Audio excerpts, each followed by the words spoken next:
bien alors me revoilà pour une nouvelle vidéo. J'ai fait un petit sondage sur Instagram où je vous ai demandé de me poser des questions pour une vidéo FAQ. Une vidéo que vous aimez bien et que j'aime aussi énormément. J'adore regarder les FAQ des youtubeurs que j'aime bien parce que j'aime bien en savoir un peu plus. Et je sais que vous êtes tous très curieux, enfin nous sommes tous très curieux, hein, on aime bien ça. Hein. Et donc du coup je me suis dit ben voilà, ça fait longtemps que j'ai plus fait de FAQ et c'était l'occasion de le faire. Voilà, alors on commence tout de suite, c'est parti avec la première question. Qu'est-ce que tu fais pour ne pas t'ennuyer dans la quarantaine? Alors qu'est-ce que je fais? Eh bien je fais comme vous les gars. C'est rangement, nettoyage, sport, cuisine et évidemment à côté de ça j'ai mes vidéos que je vous filme. Le montage me prend énormément de temps aussi. Donc voilà, je suis assez occupée. J'ai pas trop le temps de m'ennuyer. Les journées passent super vite. Par contre, ce qui m'ennuie, c'est de plus avoir cette vie sociale, de plus partager des moments avec les amis, etc. En temps normal, eh bien on se voit très souvent avec nos amis. Et voilà, le téléphone, le FaceTime et tout, c'est bien, mais à un moment donné, on a envie de voir de la chair, quoi. Donc voilà. Alors quel est ton plus grand moment de plaisir? Ce qui te procure le plus de plaisir? Mon meilleur moment, the best moment of the day, eh bien c'est le matin, mon premier café. Mon café du matin, c'est un kiff total les gars. J'adore. En fait, parfois je me réveille à 5h, 6h du matin, je me réveille très tôt. Et en fait, j'ai encore sommeil. Je pourrais me rendormir. Ah bah non. Rien que parce que j'adore ce moment de plaisir avec ce café devant mes petites vidéos YouTube, eh ben je me lève et je me fais mon petit café. Voilà, ça c'est mon meilleur moment. Alors, quels sont tes plus beaux voyages? Alors, mes plus beaux voyages, ben, j'ai quand même pas mal voyagé. Bon, j'ai déjà fait pas mal des États-Unis, donc j'ai déjà fait New York, Miami, j'ai fait Oklahoma, Las Vegas, enfin bon bref, j'ai fait Bali, le pays que j'adore vraiment. Malgré que j'ai déjà été 3 fois, j'y retournerai encore, c'est la Thaïlande. Ça, c'est un pays où je me sens bien, où je me sens chez moi. Évidemment, j'aime énormément la Turquie aussi. Moi, personnellement, j'adore Istanbul. J'y vais très souvent pendant l'année. Je kiffe. Voilà. Combien de langues parles-tu? Alors, je parle plusieurs langues. Alors, je parle le français, évidemment, l'anglais, je parle le turc, je parle l'albanais et je me débrouille en néerlandais. Ce sont toutes les langues que je parle. Alors, pourquoi est-ce que je parle toutes ces langues? Pour vous expliquer un petit peu, je suis née en Belgique, mais d'origine albanaise. Et mes grands-parents, avant de venir s'installer en Belgique, ils ont d'abord émigré en Turquie, ce qui fait que j'ai énormément de familles en Turquie. C'est une destination où on allait chaque année en vacances. Voilà pourquoi je parle bien le turc, l'albanais, évidemment le néerlandais, ben on l'a un peu appris à l'école, et l'anglais aussi à l'école, mais j'ai fait une formation quand j'étais plus jeune, une formation de presque 1 an. Et après évidemment j'ai eu beaucoup de pratiques dans les jobs que j'ai eu auparavant, et puis j'adore cette langue, donc voilà. Alors, 3 qualités dans ton caractère. Je suis bienveillante, je suis soucieuse du bien-être des gens que j'aime, oui. Je suis serviable, j'adore faire plaisir, j'adore rendre service. Et je suis très diplomate. Voilà. Quel est ton plus grand regret? Ah ben, j'en ai pas. En général, je réfléchis toujours avant de faire quelque chose. Et même quand il se passe quelque chose que j'avais pas prévu comme ça ou qui se passe mal, etc., c'est que c'était mieux comme ça pour moi. Voilà, c'est ce que je me dis. Donc du coup, je ne regrette rien. Non, rien de rien. Non, je ne regrette rien.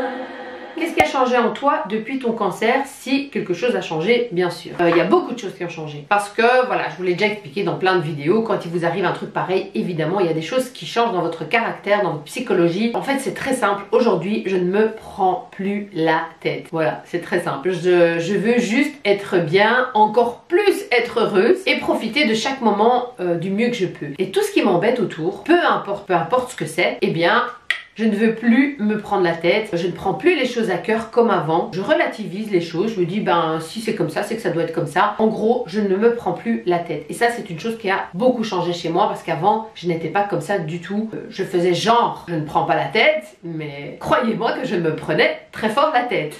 Et puis voilà, avant j'aimais bien cogiter dans ma tête et me faire des histoires, et aujourd'hui, mais franchement, next. Quand tu as fait ta chimio, ça t'a fait mal? Ah non, les gars, la chimio c'est rien, c'est un Baxter qu'on vous met avec, on vous injecte quelque chose, ça ne fait pas mal du tout, ni la radiothérapie, c'est juste les effets secondaires qui sont atroces, mais sinon la chimio en question ça fait pas mal. Coucou, as-tu fait des examens de contrôle depuis la fin de tes traitements Big Kiss? Bien sûr, après vos traitements, ce n'est pas terminé, vous êtes sous contrôle assez régulièrement. Au début c'est tous les 3 mois, puis tous les 4 mois et 1 fois par an, mais oui, je fais des contrôles bien sûr, c'est simplement une prise de sang et on voit l'oncologue qui vous donne les résultats de votre prise de sang pour voir si les marqueurs tumoraux sont normaux. On m'a posé une question en espagnol. ¿Qué rutina estás siguiendo esta cuarentena? Alors, je ne parle pas l'espagnol, même si j'aimerais beaucoup, ça c'est une langue que j'aimerais vraiment apprendre. Mais je pense qu'elle me demande c'est quoi ma routine pendant la quarantaine. Mais j'ai déjà répondu, voilà. Mais je pourrais pas répondre en espagnol, donc désolée. Prochaine question. Est-ce que tu es encore en contact avec Gaël? Une vidéo ensemble est-elle envisageable? Oui, je suis toujours en contact avec Gaël. Voilà, je vous ai déjà fait plein de vidéos où je vous parle d'elle. Vous savez à quel point j'apprécie cette meuf. Et une vidéo avec elle, ouais, ce serait un bon délire une vidéo avec Gaël. Ça pourrait être une vidéo bien délirante en fait. Que fais-tu pour avoir des dents aussi blanches? Alors, il faut que je vous explique quelque chose les gars, par rapport à cette histoire de dents blanches. Ne vous fiez pas à ce que vous voyez sur Instagram, les vidéos YouTube, etc. Mes dents sont beaucoup plus blanches à travers la caméra qu'en live dans mon miroir. Sinon, j'utilise les dentifrices Émail Diamant. Je trouve qu'ils blanchissent quand même un petit peu, je suis assez contente, mais sinon je ne fais rien. Et mes dents ne sont pas aussi blanches que vous en avez l'impression à travers les photos et les caméras. Les dents prennent la lumière et on a l'impression qu'on a les dents hyper blanches alors que pas du tout. Là, si j'éteins la lumière que je vous montre mes dents de près, chose que je ne ferai pas évidemment, je veux pas casser la magie. Voilà, elles sont pas aussi blanches que ça en a l'air. Conseil pour les jeunes filles qui veulent être en couple. Les filles, ne faites pas ça. Non, je rigole. La meuf qui est en couple depuis 50 ans là. La personne avec qui vous allez vous mettre en couple, logiquement c'est quelqu'un que vous aimez ou que vous êtes amoureuse, etc. Mais le plus important pour moi dans un couple, il y a 2 points. S'il y a ces 2 points, tout le reste va suivre. C'est la confiance et le respect. S'il y a la confiance et le respect, tout le reste ça roule comme sur des roulettes, ça glisse tout seul. Alors, tu peux nous raconter ta story time de ton accouchement. Voilà, il y a beaucoup de questions sur les accouchements. Je vous ferai une vidéo là-dessus, tiens. Je vais ressortir mon petit dossier là. Ouais. Est-ce que ça fait mal l'épilation laser? Ça fait mal, ça dépend. Chacun ressent la douleur différemment, évidemment. Perso, ça fait mal dans le sens où le moment où elle passe avec la machine, c'est vraiment une fraction de seconde. Genre, t'appelles le temps de dire oh putain, hop, et c'est fini. Tu vois, ça fait un peu cet effet-là. C'est supportable. T'inquiète. Alors, combien tu as d'amis intimes? Alors, j'en ai pas énormément. D'ailleurs, on ne peut pas avoir énormément d'amis intimes. J'en ai quelques-uns, mais ceux que j'ai, je les garde. Je les aime énormément et je suis très heureuse de les avoir dans ma vie. Je passe des moments exceptionnels avec eux et franchement, j'ai des amis en or. Quand as-tu commencé à faire tes régimes et du sport? Régime, je ne fais pas régime les gars. Je vais pas mentir que quand j'étais plus jeune, beaucoup plus jeune, comme tout le monde, j'ai testé des régimes, etc.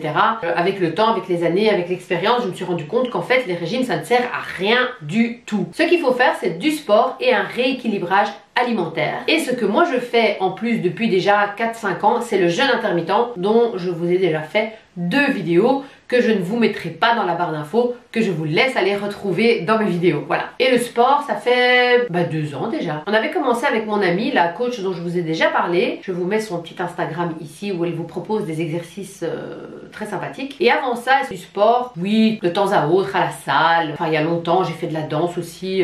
Depuis 2 ans, on va dire que je fais du sport régulièrement. Pour toi, la numéro 1 de youtubeuse ou youtubeur? La numéro 1, j'ai pas vraiment de numéro 1, mais il y en a pas mal que j'apprécie beaucoup. Je veux pas dire un youtubeur ou youtubeuse, mais je vais plutôt donner des noms de youtubeurs dont je ne rate jamais les vidéos et que je les regarde vraiment du début à la fin. Alors celle de Gaël, ça je les rate jamais. Celle de Sissi, alors les vidéos de Mimi Art, elle présente des trucs de mode et j'aime bien. Les vidéos de Sananas, elle teste beaucoup des produits et souvent c'est intéressant pour nous les femmes. Après il y en a encore d'autres, mais voilà. Mais ça vraiment ce sont des vidéos que je ne rate jamais, que je vais vraiment regarder du début à la fin. Alors quelle sera ta prochaine destination pour les vacances et avec qui? On était censé partir en juillet à LA avec un groupe d'amis de dingue et malheureusement c'est annulé. Voilà, c'est annulé, donc ce n'est que partie remise. Je pense que si d'ici septembre-octobre on peut voyager, je pense que ce sera Istanbul avec Aileen. Aileen c'est une amie d'enfance et je passe des très bons moments avec elle. On a déjà fait Istanbul à 2. C'est vraiment une personne avec qui je passe des super moments en vacances. C'est vraiment quelqu'un qui se prend pas la tête. On est un peu pareil de ce côté là. Moi on a un peu les mêmes délires, pas mal de centres d'intérêt. J'aimerais bien faire un petit Istanbul, Qu'est-ce que t'en penses, Aileen? Et Aileen, en fait, c'est ma coach sportive dont je vous parle régulièrement, Neil Gunay. Elle est vraiment au top et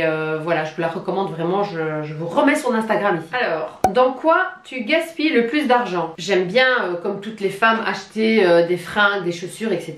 Je suis aussi Miss Technologie. J'aime beaucoup tout ce qui est technologie. Voilà, par exemple, si vous me dites, je te donne 1500 €, tu préfères t'acheter un MacBook Pro ou des fringues? Un MacBook Pro, bien sûr. Ah ouais, c'est clair, faut même pas réfléchir.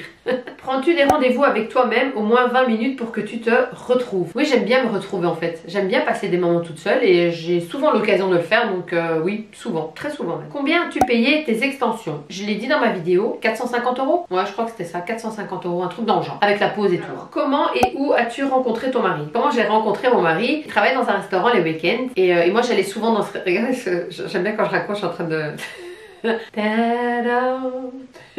Allô?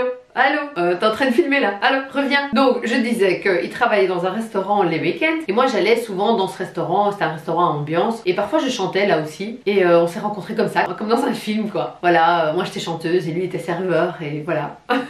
Donc voilà, c'est là que je l'ai rencontré. Bon les gars, je vais m'arrêter ici parce que voilà, il y a encore plein de questions, mais bon, je veux pas que la vidéo soit trop longue non plus. J'ai pas envie de vous en dire trop comme ça, hein. On va faire ça en plusieurs fois, n'est-ce pas? J'espère que cette vidéo vous a plu, j'espère que voilà, ça vous a plu d'en savoir un peu plus sur moi. N'oubliez pas, bien sûr, de liker la vidéo si elle vous a plu, de vous abonner si ce n'est pas encore fait, et venez me rejoindre sur Instagram, Tassie Suzanne, ainsi que sur TikTok, Tassie Suzanne. Alors si vous me suivez pas sur Instagram, venez me suivre parce que parfois je fais des sondages où je vous demande des idées de vidéos qui vous plairont, ou voilà, quand je fais des sondages et tout, donc venez absolument me rejoindre sur Instagram, c'est très important, voilà. Donc voilà, c'était ma vidéo du jour, j'espère qu'elle vous a plu, je vous fais des gros bisous et je vous dis à très bientôt pour une prochaine vidéo. Bye bye.